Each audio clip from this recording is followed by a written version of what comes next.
congratulations. We spoke to you before the match. You told us about what it meant to potentially win an FA Cup final with Arsenal after 10 years at the club and first choice in this game today. Talk us through it. What was that like from your perspective? Well, we started losing the game and everything against us. You can both have a chat together, that's fine. Congratulations, Pierre, as well. The best. It's him. Emmy, tell us what it's like for you and for your family watching this game as well. Wow. I can't really talk about it. He's the best, my bro. Well done, for those that don't know, let me speak while you compose yourself, because I know you've had 6 loan clubs during your time at Arsenal. It's been a long fight for you to get in this side. A decade in its entirety to get here. You're chosen for the final, and now you and your family can celebrate winning this FA Cup, largely thanks to this man on your left-hand side. If you can put it into words, we'd love you to do it for us. I said to him before the game, you're going to win us the game because you're a captain, and he did it. And regarding my family, I can't talk about it. So. Big respect for this man, big respect. Well, we'll try and let you gather your thoughts, but let's speak to Mr. Aubameyang here. Thank you. 2 goals in the semi-final, 2 goals in the final. What is it about this competition? Yeah, I think we enjoy today. We just enjoy, and we are all happy, as you see. Emmy's crying. That shows that he's really implicated in this game and in this trophy. So we are all happy.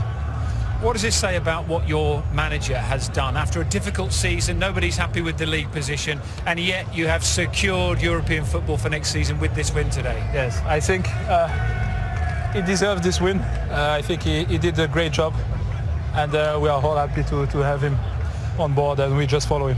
We know you've got to go. I've got 2 quick questions for you. Yes. Your second goal particular, great finish. Ian Wright was just behind the goal there. He loved it. I'm sure the Arsenal fans loved it watching as well. Righty. What was it like from your perspective? Yeah, it was right in the 90s. No, I think Zuma know me well.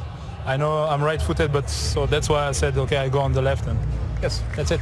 Ian Wright's a big Arsenal fan. There's lots watching at home as well. They all want to know about your future. What can you tell us about you and Arsenal? Nothing. Just today, trophy. That's Enjoy it. the celebration. Thank you. See, let's have a look at the decision first and foremost. There's a bit of talk whether Azpilicueta should have been sent off. Yeah, well, if it was outside, wouldn't it? It's a brilliant run from Aubameyang, and then he did ever so well to get across him, to draw the foul. That's what you have to do as a forward. Go and make sure the defender commits himself, and he did that. Once he's got in front of him, that's exactly. Look, get your body across as he did, make him foul you as he did, and he gets the penalty. It was the correct decision. Yeah. Think it's the right decision, Ashley?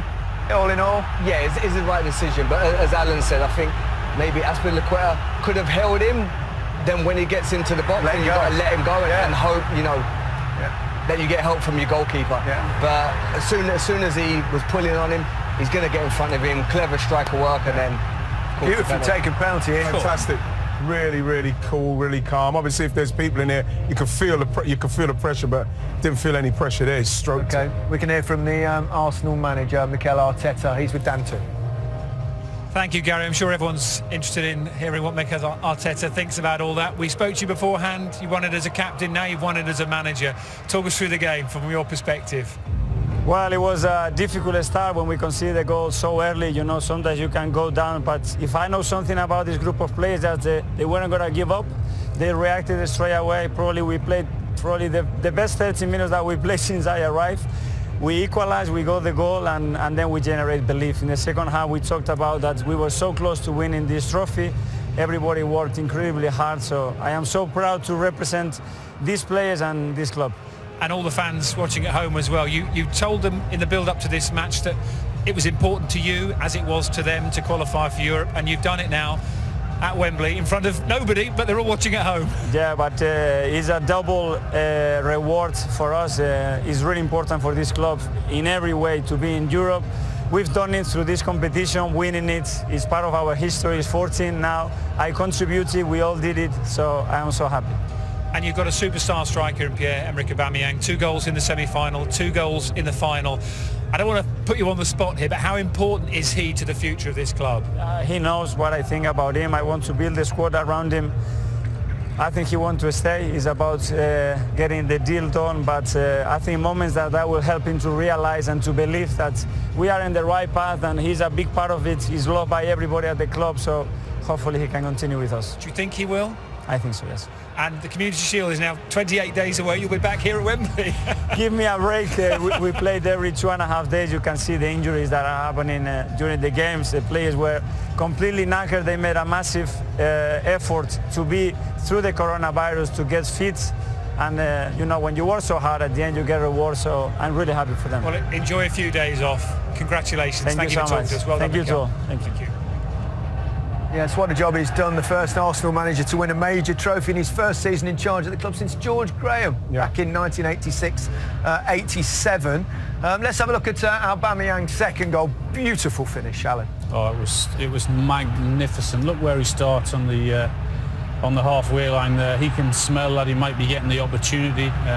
The ball falls to him, and then just watch the way he turns Zuma there. He sort of goes as if he's going to go to his right, then comes back. There you go, see you later. He knows the defender can't touch him. He's got him where he wants him. All that's required now is a magnificent finish, and he did that. Look how calm he is. He makes that look so easy. It's not, to control it, to come back inside and then dink it with that precision over the goalkeeper. World class.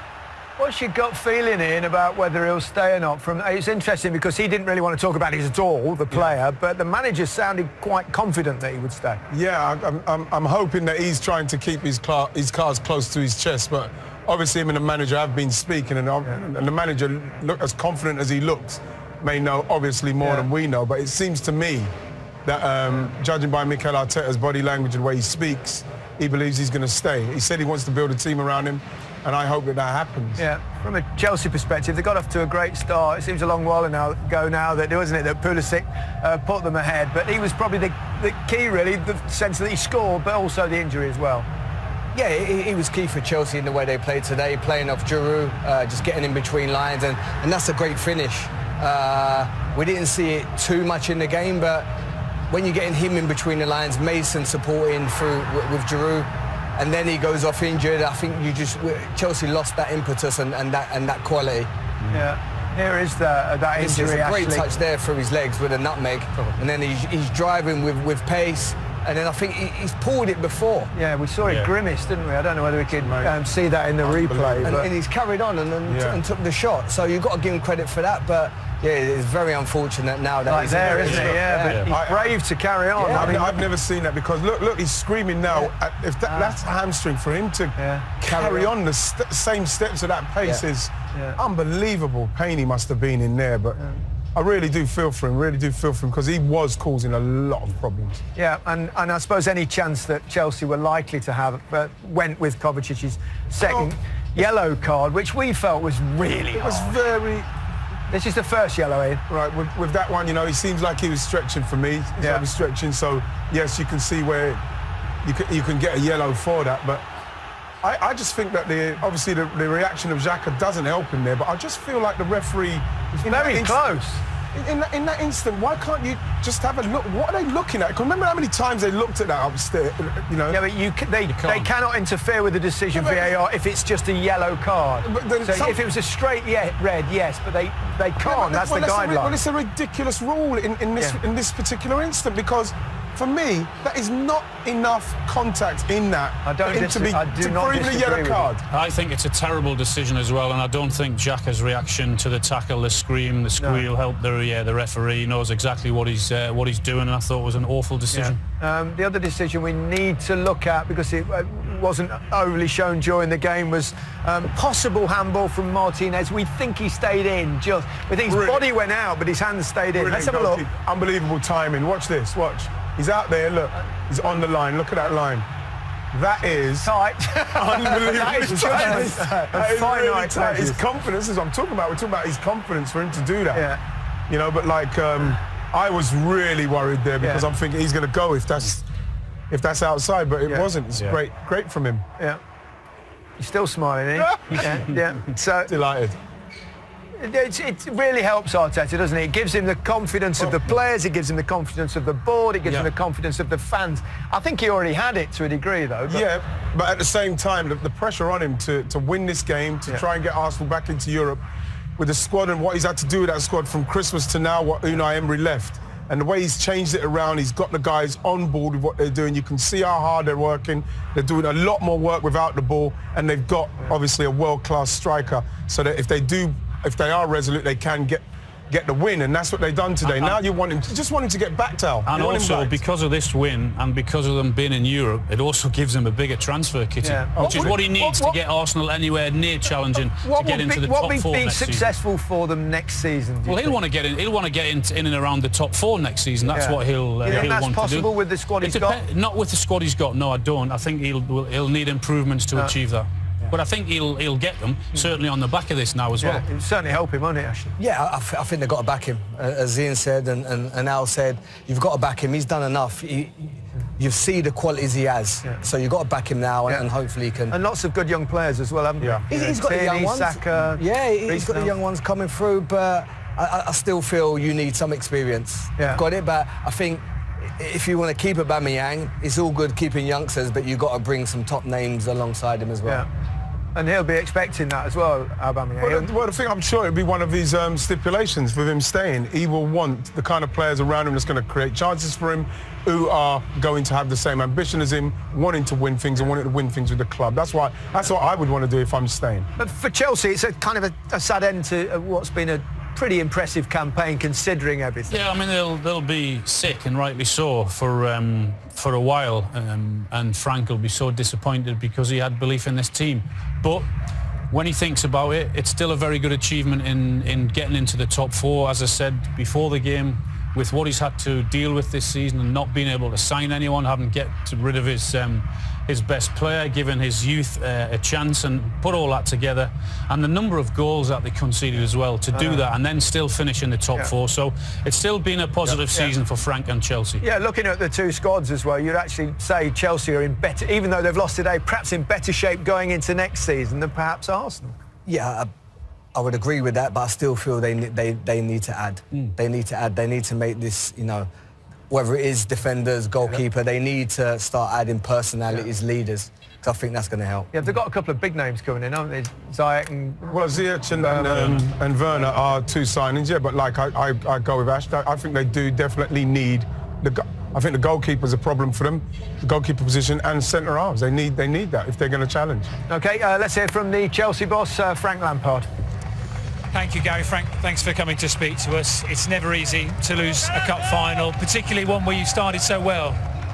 Yeah, we started well for 10 or 15 minutes, score a goal, other chances, control the game.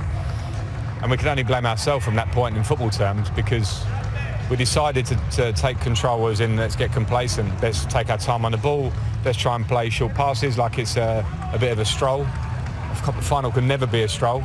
We allow them back in the game, and then when it's like that, it's hard to get yourself back in the game. We did in the second half for big periods, but a lot of today was on us. So what can you do to change that as a manager from the half, when you can sit from the sideline, when you can see that happening on the pitch? Shout, shout, try and explain. But there are things that are hard to do.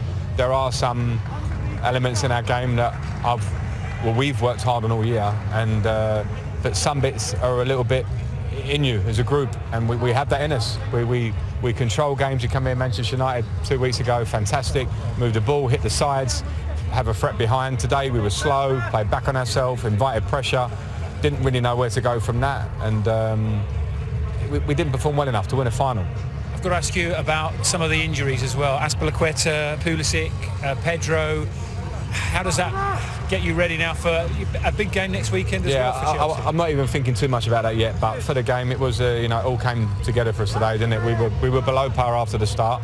Bob, thanks for talking to us. Congratulations. Pierre-Emerick Aubameyang's had an amazing game, 2 goals, but he did drop the FA Cup. What was going on there? I don't know. I see him walking over the bottom bit attached. I'm like, you take that off, like. But I think it's the trend now, isn't it, for everyone dropping the trophies? It seems to happen every year now. But yeah. Talk us through the game, because were you worried when Chelsea took the lead and you had to drive back into that match? Did you panic at all? No panic, still plenty of time for the game, but yeah, it wasn't the way we planned on starting it. They just caught us a bit flat-footed and took us a bit to get used to how they were playing, and like they love a little flick around the corner into Ollie, and he sets and they spin around, so there's a lot of runners around you, so it took a bit to get used to that. But then once we got it settled, I think we grew into the first half and sort of had the better of that half, and then got Oba again just on the break. He seems to do it every game. He's our talisman and he's led us through the season, really. And what's it like to play in a cup final with an empty Wembley all around you, knowing that there's thousands and thousands of Arsenal fans watching at home, celebrating a 14th FA Cup now? Yeah, 14's crazy. I mean, it's my second in 4 years, which when I joined, I'd have took that straight away. I saw on Twitter like the Arsenal were retweeting all like the fans setups in the gardens and all the chairs socially distanced and stuff. So as long as they enjoyed it and we managed to get the trophy for them to sort of give them 3 weeks of happiness before we get back in for pre-season. You're back here in 28 days now for the Community Shield. Yeah, again, yeah. One final question. Could you hear Ian Wright shouting "man on" during the match? Yeah, I was in the first half and I was in the bottom corner. He was going, tackle, tackle, tackle. And I was looking up and I seen it was right and I thought... Go and get in there for the photo, Rob. Congratulations. See you later.